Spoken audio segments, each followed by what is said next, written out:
Well, good morning. It is Wednesday, September 6th. Dirty window and all. And I am out here in the second last quarter of canola, swathing away. There's a lot to do this morning, like almost like rain. It's soaked. I was changing a few sections on the cutting bar this morning, and my boots were just soaked right through to my socks. So combining will not happen for a few hours for sure this morning. Once the sun comes out, maybe a little bit of a breeze would be nice. Help burn that dew off. But that's okay, because we got we got to get to the trees yet. What I got done here? I got 80 acres done. Probably 50 more to go, 60 more to go. We did finish up our half section of barley last night. That ran very well. So we got 2 more quarters of barley to do, one to the south and one back home to the north. So we took 1 combine home last night, left 1 combine out in the field. Once the dew's gone, we'll take 1 combine south, get a sample, take 1 combine north, get a sample, and then go wherever the barley's ripe. When I was swathing this last night, I swathed till about midnight.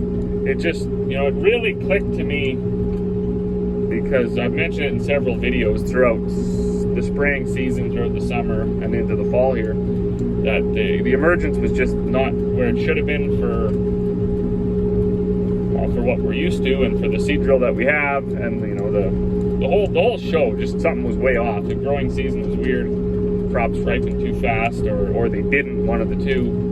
The smoke came, blah blah blah. But now that I got onto this piece, this is arguably one of our better pieces of ground as far as soil goes. The soil's a little bit richer, a little bit blacker.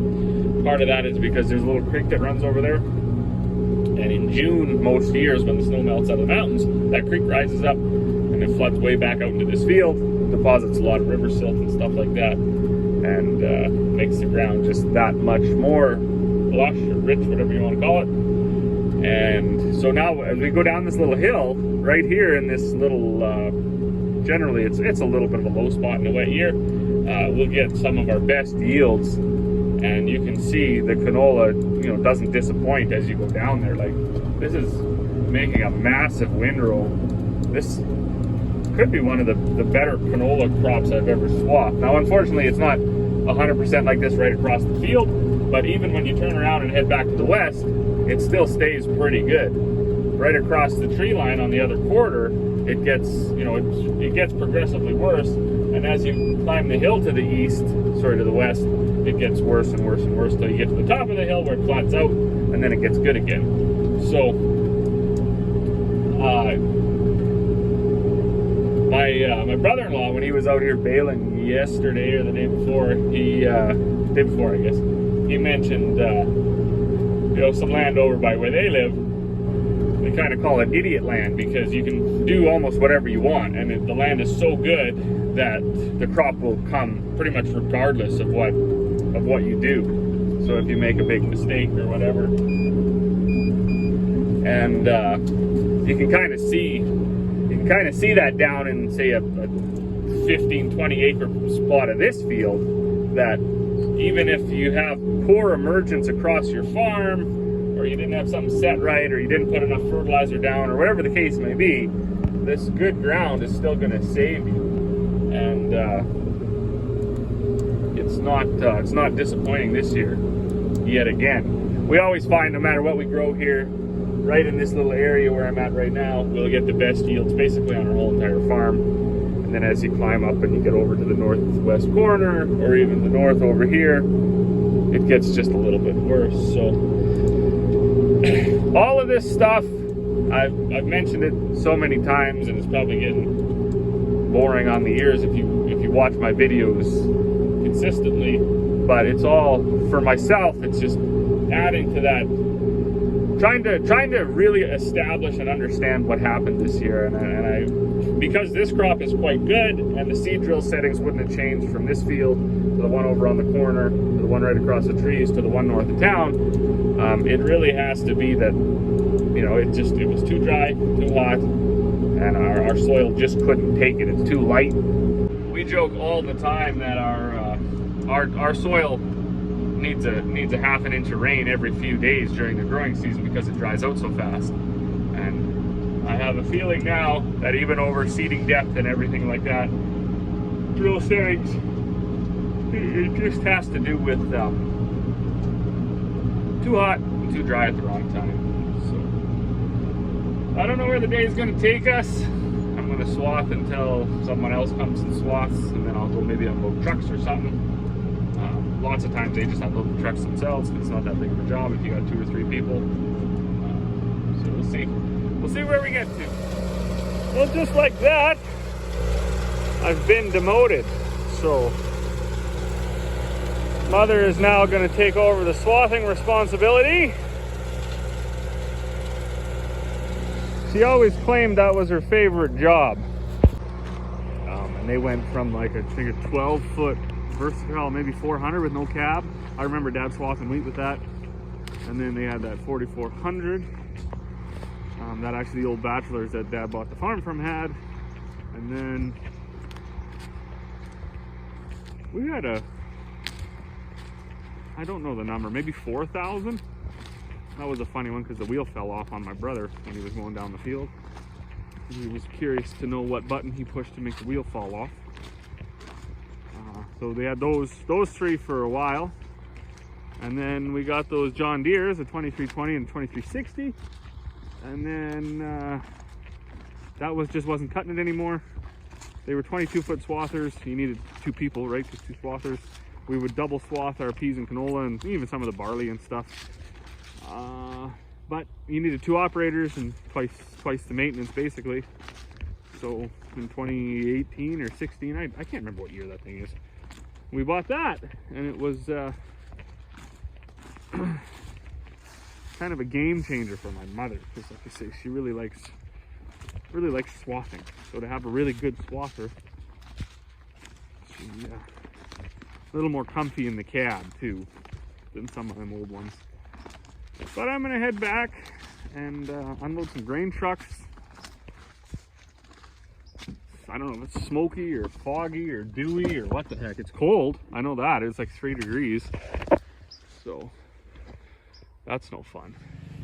You know, isn't it funny how things work when you're just not like 100% on your game? So I had to unstrap these totes. Actually still in the process of doing it. But Buddy needed to borrow this one. There was 2 straps on the front. And I struggled. I loosened the straps on this side. And then I unhooked the hooks because they're hooked up on this side. And I struggled because I pulled this hook through and it catch on here. And then it would catch on here. And then it would catch on here. And I was trying to stick my arm in there. And I was even getting quite mad. And I just couldn't for the life of me that day figure out how can I do this? Then I got looking today, because I'm over here pushing the little one on the swing here for a little bit. If you just take the ratcheting part off, there's no hook on this end. So you can just pull it through there.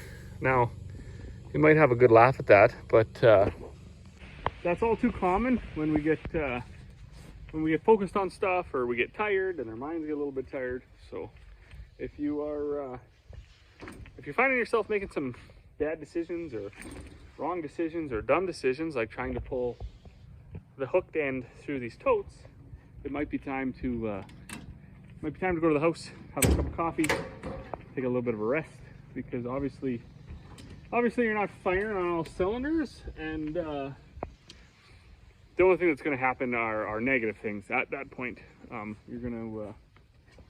you set yourself up for a bad day. So now that I got it figured out, I'm going to then do these last 2, get these totes. I don't know if I'll take them off. I'm just kind of killing time because Mom kicked me off the swather, and Corey's mowing the grass. Buddy's helping Papa blow out the engine filter and blow the combine off. The monkey's at school, so I'm just kind of like wandering around with no purpose. It's still too damp and muggy to combine, although we are going to try later, so I guess not with no purpose. I'm going to enjoy my little bit of time here pushing monkey number 3 on the swing.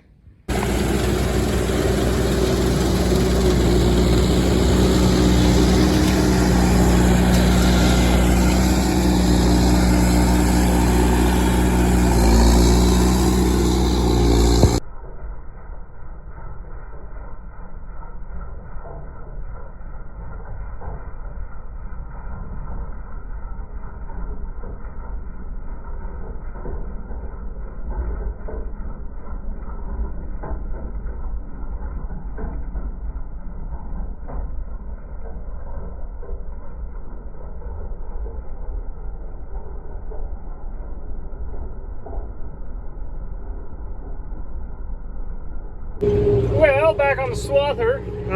Boy, the world is sure interesting.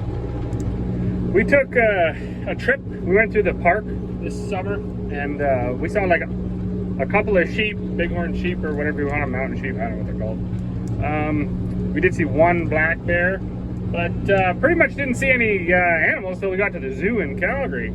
And just in the last 3 days, we've seen several moose, several muley deer bucks, muley deer does, whitetail bucks. My mom said she saw about 10 rabbits today, and I just saw a porcupine. I have never in my life saw a porcupine. I didn't even know there were porcupines up here. So that's pretty cool, I guess. So you just gotta stick around home, and that's where the livestock is. Last 150 acres of canola here, a little bit lighter than where we just were. I kind of figured that to be the case. This quarter was the one that came up so bad, and we actually, well, I debated even just working it up back in July or June-ish. But then we did get those rains and it come. I think there was cutworms in here. I think there was terrible uneven emergence. And then it sort of made a crop anyway. So maybe a 20, 25 bushel crop, maybe 30, if depending on pods, I suppose. That's one thing about canola. Sometimes you can lay a windrow that's so big you can't even climb over it, and that'll be a 25, 30 bushel crop. And other times you can lay a windrow that you think like there's no point even coming to combine it, and that'll be a 30 bushel crop as well. So only time will tell, only the combines will tell. We did take the 9610 to the north quarter of barley, and that tested 16. Lots of green in there. That was another one that come pretty uneven. So we're not going to do that one today. They just went out west to get the motorhome, to get the other grain truck, the other combine, and then they were going to test the south quarter while they're out there.